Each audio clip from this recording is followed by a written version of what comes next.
We are at the Kelowna International Airport, and we are about to embark on a journey around the world. We are going to spend the next year being digital nomads, so come join us.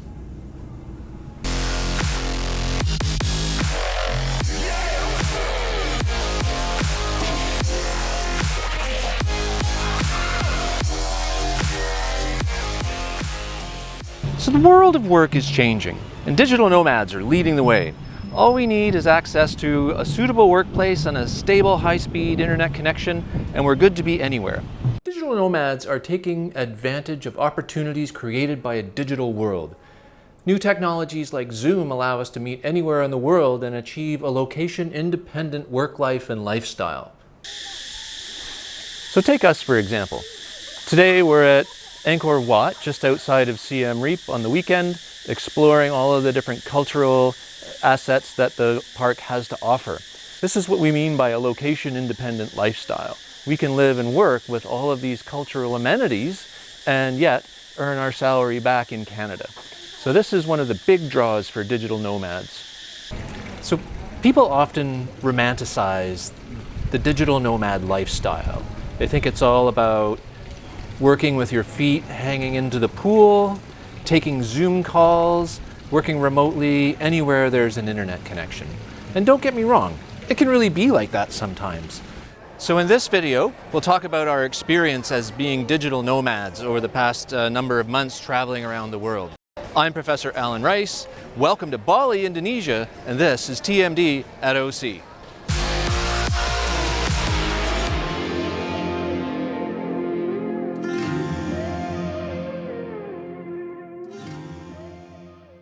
We're now well into 2024, and I think we can now say that the workplace has gone through a significant transformation.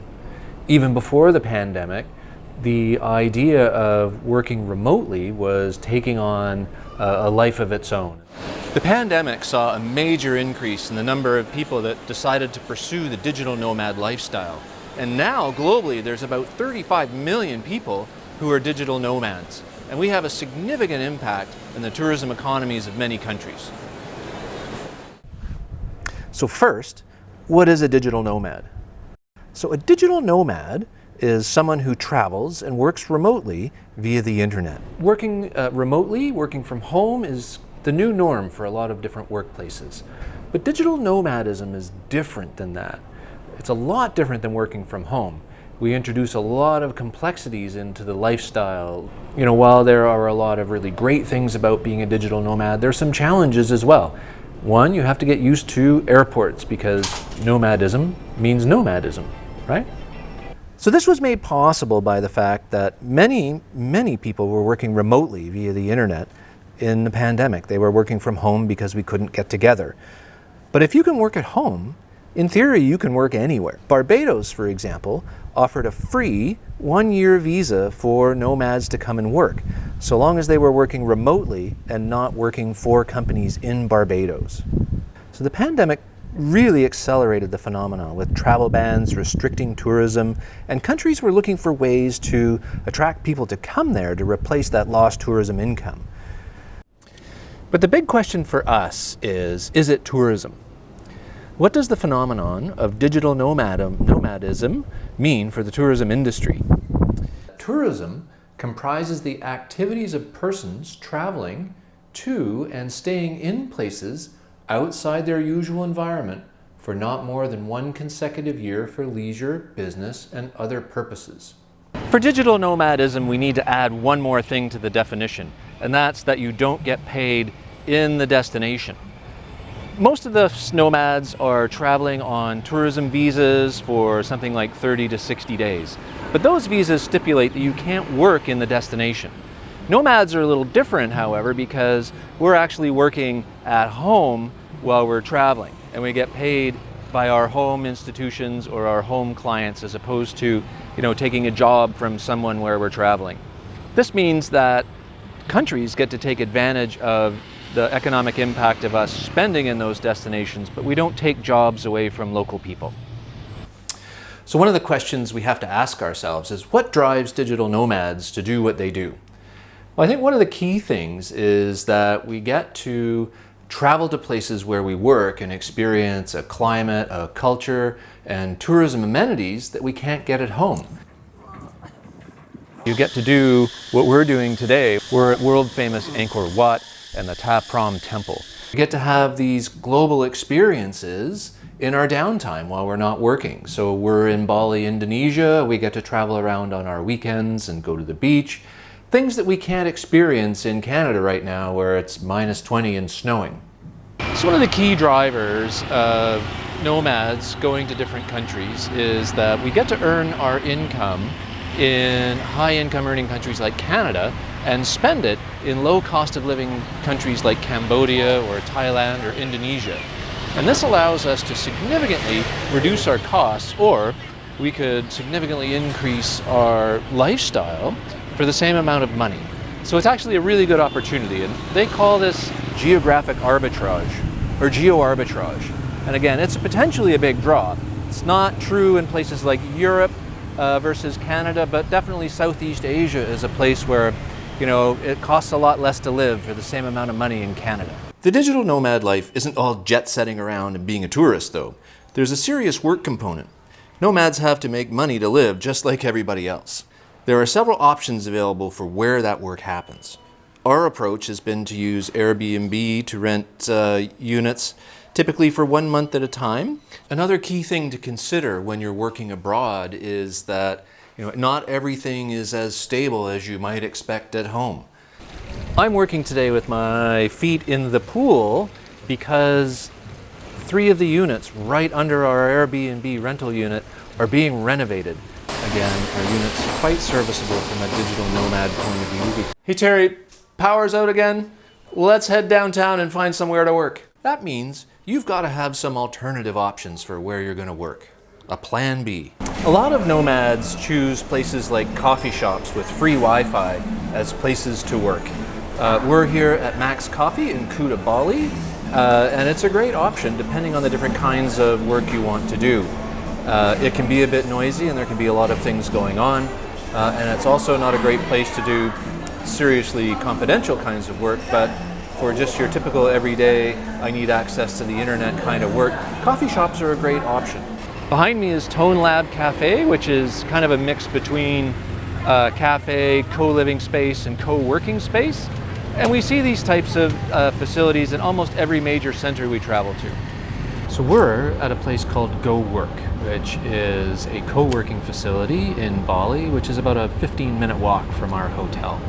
And this facility is targeted at digital nomads and people who need temporary office space. And Go Work has facilities all over Southeast Asia. This is the only one in Bali, but there are many others in Bangkok and Phuket, etc., etc. And it is a workspace, a temporary workspace, where digital nomads can come and work in an open environment, an open space, and collaborate with other digital nomads. Or you can also get a private office here that you can rent by the day, the month. So it's a great alternative to working in your hotel room or in coffee shops when you need a much more dedicated kind of space. So there's a number of popular digital nomad destinations around the world, and we've been to quite a few on our trip. Almost every country has some way of wanting to attract digital nomads to their economy. Chiang Mai, for example, is considered the digital nomad capital of the world.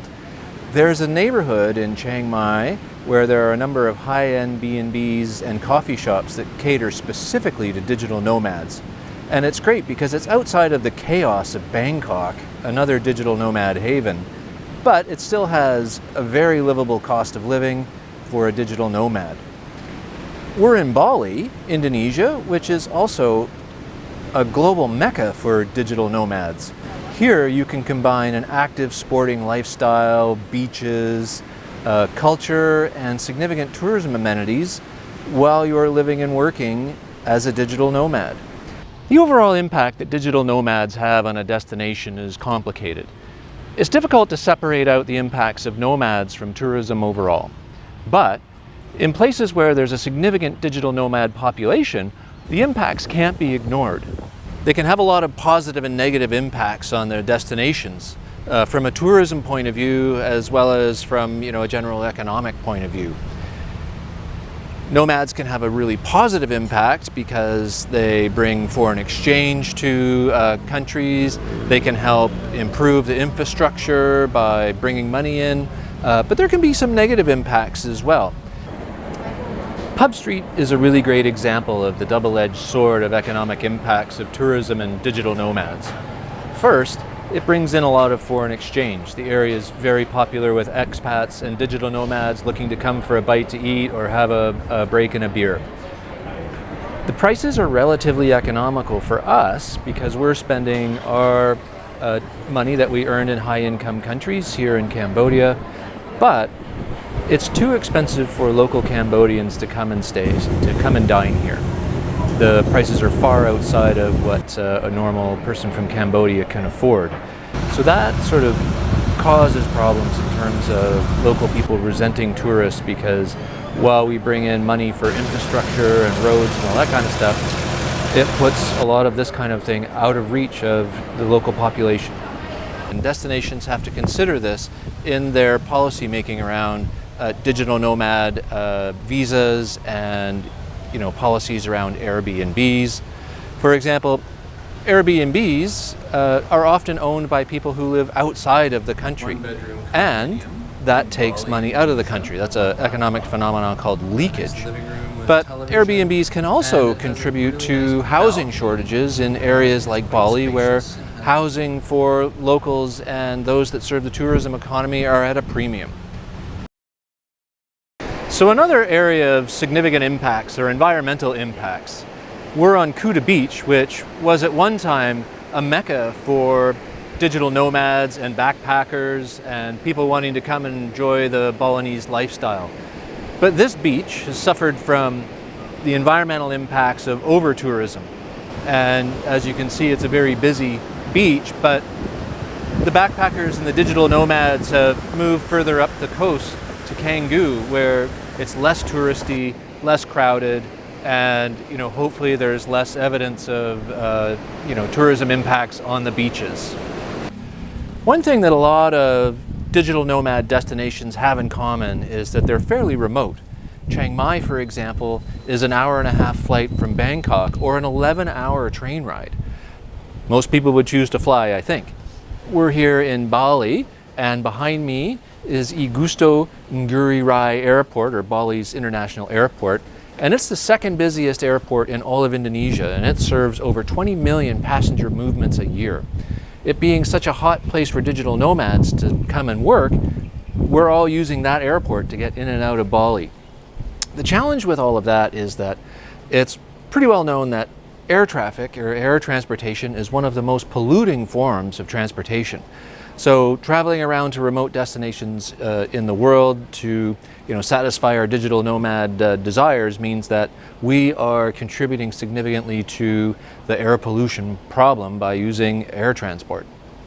One of the most significant impacts that digital nomadism as tourism has, and not that you can separate digital nomads from tourism in general, but is its negative impact on local cultures, especially island cultures like the Balinese culture.